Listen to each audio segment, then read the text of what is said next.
In last class, we discussed about recruitment, and in this class, we are going to discuss about what are the various factors that affect on recruitment process of any organization. Like there are process of recruitment in every organization, but there are factors, there are reasons because of that we need to change the process of recruitment.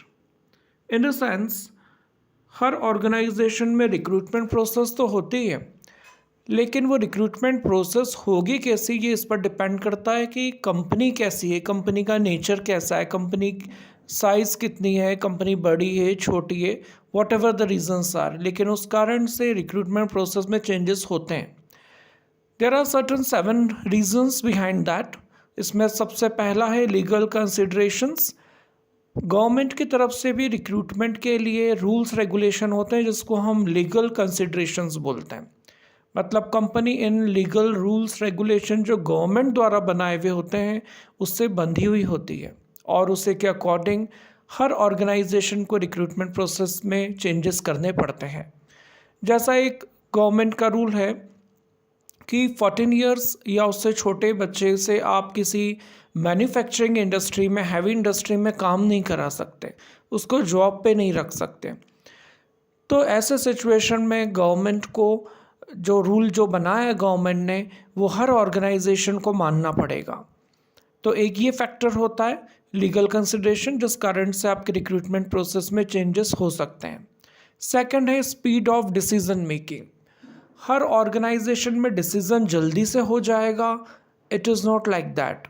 Depend करता है कि किसी company की decision process बहुत लेंदी होती है और किसी की बहुत शॉर्ट होती है.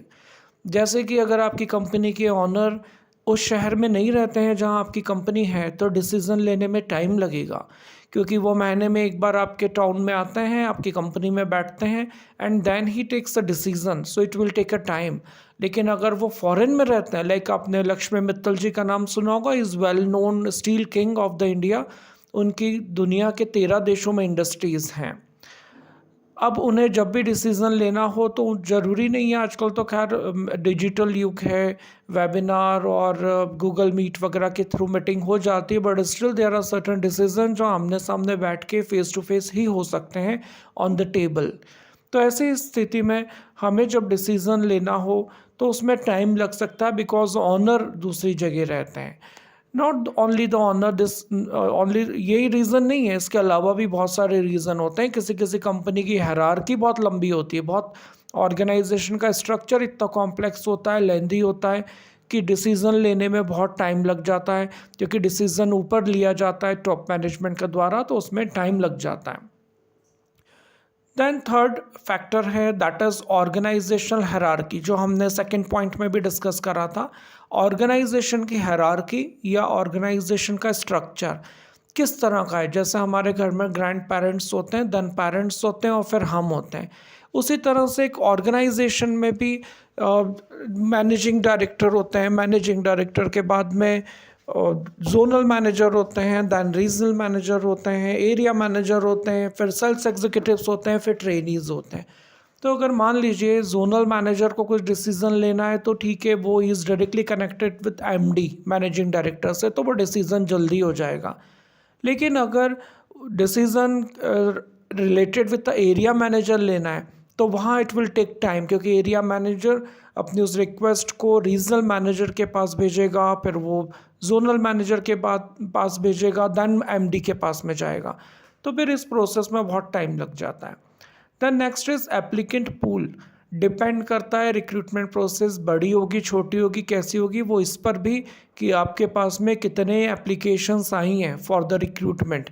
कितने लोगों ने आपको अप्रोच करा that I want a job in your organisation, कितने लोगों ने आपको अप्रोच करा, उस पर डिपेंड करता है कि रिक्रूटमेंट प्रोसेस कैसी होगी.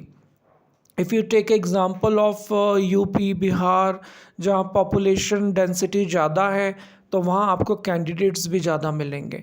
But if some places like कुछ जगह हैं जहाँ पर पॉपुलेशन कम है तो वहाँ पर आपको कैंडिडेट्स मिलना मुश्किल रहता है, क्योंकि वहाँ पॉपुलेशन कम है, इतने लोग अप्लाई नहीं करेंगे. And the next is types of organisation. आपकी ऑर्गेनाइजेशन किस तरह की है, आपकी सर्विस इंडस्ट्री है, मैन्युफैक्चरिंग इंडस्ट्री है, किस तरह की ऑर्गेनाइजेशन है, उसका भी असर रिक्रूटमेंट प्रोसेस पर पड़ता है। जैसे मैन्युफैक्चरिंग है तो लेबर ज़्यादा लगेंगे, तो वहाँ अनस्किल्ड लोग भी आ जाते हैं लेबर कैटेगरी में बहुत से। लेकिन अगर आपका बैंक है, सर्विस इंडस्ट्री है, so there you need graduates, you need masters degree, have a specialization in finance, तो it takes time to recruit. Then provisionary period, generally final recruitment तब माना जाता है जब कोई एम्प्लॉय प्रोविजनरी पीरियड को कंप्लीट कर लेता है।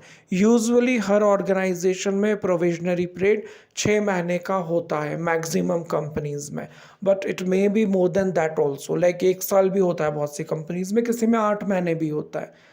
तो ऐसी सिचुएशन में जब आपको वेट करना पड़ेगा, आपने उस एम्प्लॉय को रख तो लिया है बट फाइनल रिक्रूटमेंट आप दोगे उसके प्रोविजनरी पीरियड के बाद।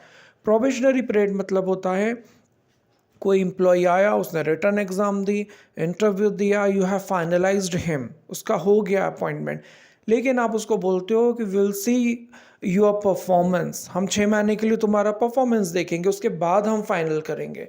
तो ऐसी स्थिति में भी हम उसका फाइनल रिक्रूटमेंट तब तक नहीं मानते हैं जब तक वो उस प्रोबेशनरी पीरियड को सक्सेसफुली कंप्लीट नहीं कर लेता है। Then last is selection criteria. Selection criteria in the sense आपकी कंपनी में जो सिलेक्शन के रूल्स रेगुलेशन बनाए वो कितने टिपिकल हैं, कितने टफ हैं। लाइक अगर आपने सिलेक्शन क्राइटेरिया के लिए बनाया that we want a PhD or else we want a MBA with a first division with a 90% above, तो वहाँ पर फिर आपके सिलेक्शन प्रोसेस थोड़ी टफ हो जाएगी और आप लोगों को एकदम से, क्योंकि ऑफ कोर्स इस तरह के लोग आपके पास कम ही कैंडिडेट मिलेंगे, उसमें भी आपको सेलेक्ट करना है। एंड अगर आपकी कंपनी का सिलेक्शन क्राइटेरिया बहुत लेंदी नहीं है या आपने बहुत ज़्यादा टर्म्स एंड कंडीशन नहीं लगाई है, तो ऐसे सिचुएशन में भी इजीली यू गेट कैंडिडेट्स और फिर वहाँ उन कैंडिडेट्स का इंटरव्यू हो जाता है। Like you are asking for a simple graduates for a certain post, तो वहाँ पर भी आपको बहुत ज़्यादा माइंड नहीं लगाना पड़ेगा, easily you will get candidates और उनका फिर फाइनल इंटरव्यू इजीली आप करा सकोगे। ओके, तो एक बार शॉर्ट में आपको बता देता हूँ, हमने जो फैक्टर्स देखे रिक्रूटमेंट में, सिलेक्शन प्रोसेस तो हम बाद में देखेंगे, अभी हमने फैक्टर्स देखे थे।